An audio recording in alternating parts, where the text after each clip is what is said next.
Hi guys, welcome here at my channel. My name is Herman of the Woods. I like to make my own stuff and I like a simple life. So let's share and prepare and repair and let's inspire each other. In this video, we're going to make sauerkraut, a very old process of conserving and preparing food through fermentation, microbacteria. And I first did wash the cabbage. I used a Savoy cabbage. You can use any cabbage you want. I use it all because my cabbage is not that big, so even the outer leaves. The outer leaves are also normally used to cover your your cut cabbage in the fermentation process. Here I cut out the piece that I don't want. You can still use them for making a soup or a stew or something, but in this case I don't use them anymore. Um, Fermentation is very usable to have vegetables in wintertime. Um, Of course, you have less vegetables that have vitamin C in wintertime. Of course, you've got your carrots and stuff like that, but you have less fruits and all. So it's good to have some vegetables that contain their vitamins. If everything's been cutted, we add salt, 2.5%, and just have to make a small calculation. I have here iodized salt, and you should use pure salt, but I didn't have that in my cupboard, so I used this instead. So 2.5%, for me, that'll be like 15.75 grams, 16, 17 grams. That's what I use. We put it in a big bowl and then we start squeezing it. We squeeze it and stir it. And what we want is these salts to mix with the cabbage because these salts are pouring out the water out of the leaves and the stems and all. And by squeezing, we help the salt a little bit. So together, salt and squeezing. Here you can see that the liquids are just coming out of my hands. These are the juices from the cabbage mixed with the salt. And if there's enough juice, we can put it in a pot and make sure that the leaves and stems and everything from the cabbage is covered with water. You see I have a plastic bowl, it's a cookie bowl. I press it a little bit with the glass, clean glass. You have to work clean, of course. And because I used all the leaves, um, I'm going to use something else to cover it up. In this case, some foley, baking foley, we call that. And I just cut it out in a round so I can put it on top of it. As you can see, it's still underwater. Then I take a glass, I put some water in there, so I got a little weight in the glass, and I put it on top. Well, they used to put sauerkraut or make sauerkraut, the fermentation. They used to do that in these ceramic bowls, pots, and then they would use a wooden board and a stone to keep everything under their own liquids. So if you don't have enough juices, you got to squeeze more, or you could add a little salt water. Now we have put it in the living room on room temperature. We cover it with a tea towel to keep it clean. Of course, you have to work clean in fermentation processes. We work with bacteria and all that. After a day, we have a look and we smell it, and it looks good. Not much has happened, but our bacteria are working for us. And normally it'll take 2 to 3 days. So let's check it out after 2 days. Take the tea towel away and have a look. You can see already a little color difference, and let's smell it. It's still fresh. We still got to wait. And on day 3, we actually see little bubbles. You see the white out there? There. You can see the white bubbles on top of the water or the liquids. And that means that fermentation has started. That's the time that we put it in the fridge, because the fermentation process has to take it easy, slowly. And well, average waiting time would be in weeks, 3 weeks, sort of. So after 3 weeks, we get back. So I made a cut in the video. In 25 days, we'll open up the fridge and we'll have a look. There it is. And we can see a little color difference. That could be due to oxidation, or maybe even the jodium that was in the salt. I don't know. It's on the edge. Under the paper, the baking paper, baking folio, it's still clean. We're going to get it out. I don't think it'll be harmful or poisonous or something, but I just don't like it that much. So we'll just scoop it out with a spoon, throw it out. Here's some more colored pieces. Just take it out, throw it away.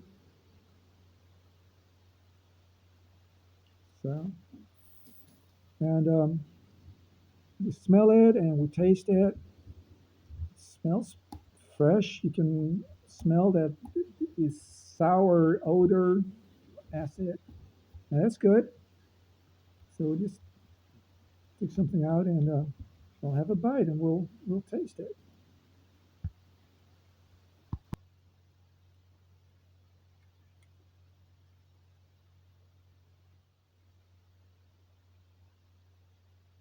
Pretty sour, salty too. So there's still a lot of salt left. Um, it's crunchy, fresh, and it's got a good bite. So we're going to make some stew with it later on, with mashed potatoes. I think I'll wash it a little bit, so we'll get rid of a little bit of salt. But it's very eatable, and I'm going to eat it. So pretty good. I just added some water and just stir it a bit. And so the water is taking the salt and the acid. So and then we'll just wash it out. We'll just throw the water away, and it'll be less salty and less sour. Hotchpotch is what we're going to make. The sauerkraut. It's a famous Dutch meal. So we need potatoes, sauerkraut, and some bacon. Of course, you could use these vegetarian bacons nowadays, or cheese or whatever. We need butter or margarine, and here I got pineapple. We need potatoes that become soft after boiling. These ones will have to boil for like, I don't know, half an hour, and then we'll see if they're soft enough. We'll just cut them in small pieces. That way they cook a little bit faster, and you don't want them cook too slow with the cabbage. You still want to have to bite in the cabbage, sauerkraut. So just cut them in small pieces, and we're going to peel another one. And then we just wash it. We just add some water and stir it a bit with our hands, without clean hands, of course. And just take a lid, turn it over so the water comes out. There's a little clay and potatoes start coming up. Just coloring the water a little bit. Just don't fill it up totally, so the heads of the potatoes are still above the water, because we're going to add some sauerkraut, and there's a lot of juice in the sauerkraut, so they'll add up. So turn on the stove, and we're going to add the the sauerkraut, the fermented kraut, fermented Savoy cabbage. Put it in the pot, in the pan. Put the lid on top of it. We'll just check our watch. It's 17:21, so at about 17:50, it'll be half an hour. Meanwhile, we're gonna fry the bacon, and I've got a frying pan, and I like to add a little margarine or butter, but margarine I like better because margarine's got a little water in it. Because I like the bacon not baking through, so it's got to be a little bit like ham. It's, this pink meat that's in there. I like the salt flavor of it and the bite of it, so it doesn't have to be too crunchy for me.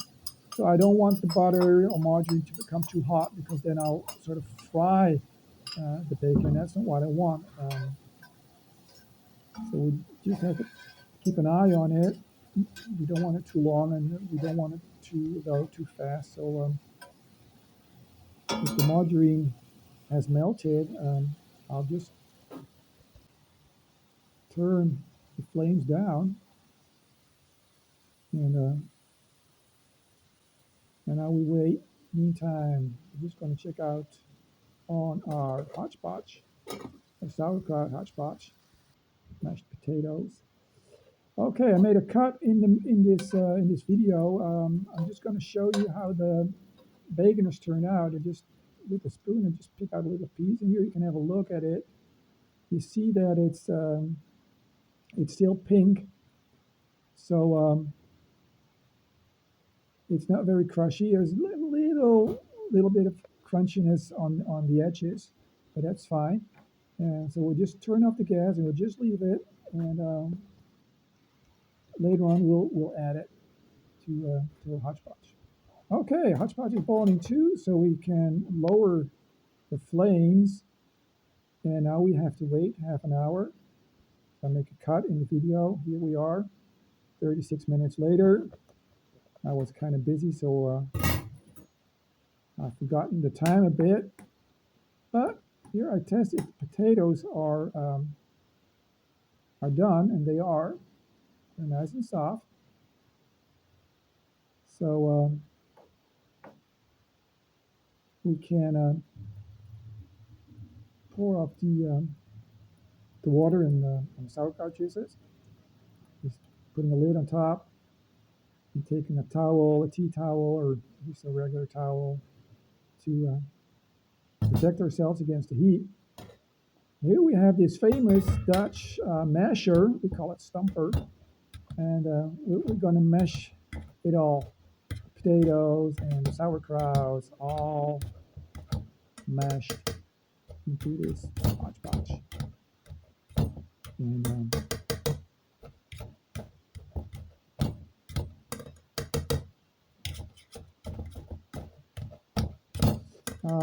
I haven't added any spices to it. Some people add peppers and stuff like that to the sauerkraut when they make it. I like it a good cabbage flavor.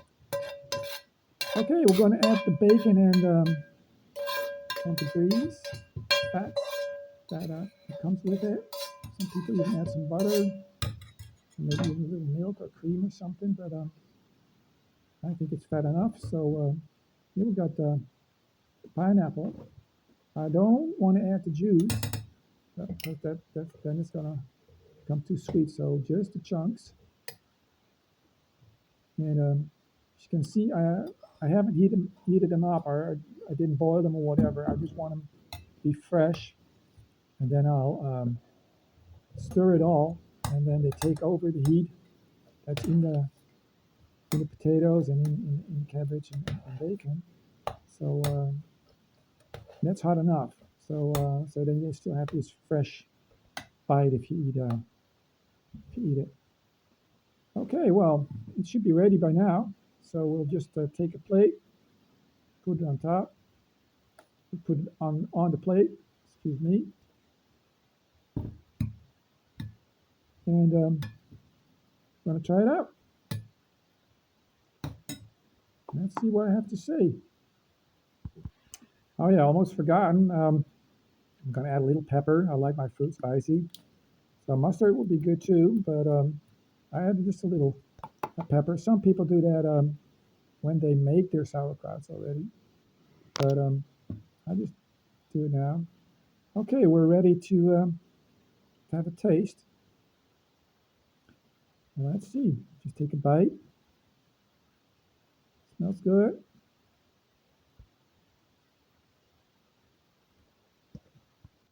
It tastes delicious. Very good. I like it very much. This is a very good sauerkraut hotchpotch. Very good. All right. Good luck with making your own sauerkraut. Thanks for watching. Please subscribe and see you next time. Bye.